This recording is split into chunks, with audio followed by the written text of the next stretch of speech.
What are the costs of intimidation? What are the costs of using force and coercion?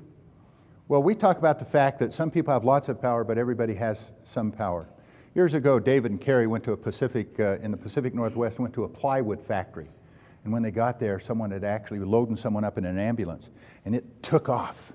And the plant manager saw them and said, "Are you the researchers?" And they were there to study, best practices and leadership. And they said, "Yeah." And they said, "What happened?" They said, "Oh, one of the foremen had to beat up an employee." And saying, "Does this happen often?" Says, "Yeah, this kind of stuff." Well, the issue is, to cut to the chase on this particular story, in a plywood factory, one of the ways they get rid of scrap is they have a hog, and a hog is an industrial strength chipper. Takes big pieces of wood and goes and makes sawdust out of it, which is really cheap, right? There's no profit in sawdust. And they said, when management abuses us, when we feel abused, we feed the hog, which means they would go take big pieces of lumber and go and make sawdust out of it. And they said, "What does that do? What does that do?" And they said, "Oh, supervisors have a lot of power, but they also have goals. And one of them is scrap rate. When we help them exceed their scrap rate, they get called on the carpet, they get written up, they get suspended, right? Some people have lots of power, like position power, or physical power, or expert power, or tenure, experience power, or even willpower. But everybody has some power. See, the law of the hog gets invoked to balance the scale. Everybody has some power. So at restaurants, breakage increases. Department stores, sweaters kind of go out the back door.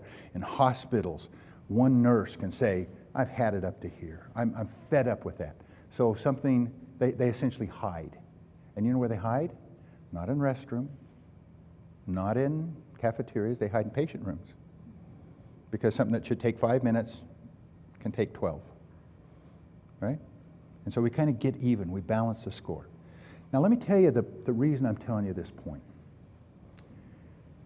You only have 3 options when you see a gap in your life, whether it's at work or at home, whether it's someone's 20 minutes late consistently, or whether someone doesn't get that report in that's supposed to be Thursday at 2 o'clock and it's always coming in Friday, or they have grammatical errors, or they haven't controlled their supply costs, which was 8% over budget, and they said, "We'll do it," and they haven't done it, or whether they lose their temper too often and we need to talk to them about it. Doesn't matter what the gap is. You only have 3 options. If you avoid it, you lower the bar, you vote for status quo, you say this is good enough. If you attack it, you feed the hog, because though you may have a lot of power at the moment, there's going to be this ripple effect, this consequence of someone getting even. The biggest hog of all in corporate America is people choose to do less discretionary effort. Now, that's a fancy term that Daniel Yankelevich, who's a theorist, said, here's what we give at work to keep our job. This is my comfort zone.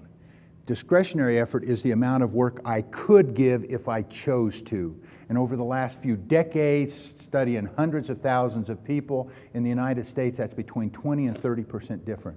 So when people start feeling intimidated or coerced, they just kind of lower their initiative. They lower what they volunteer. They don't take any risk. They don't go the extra effort. And companies and families and teams suffer because of that. So the next time you don't speak up, you say to yourself, "I can't speak up," think to yourself, what are the costs?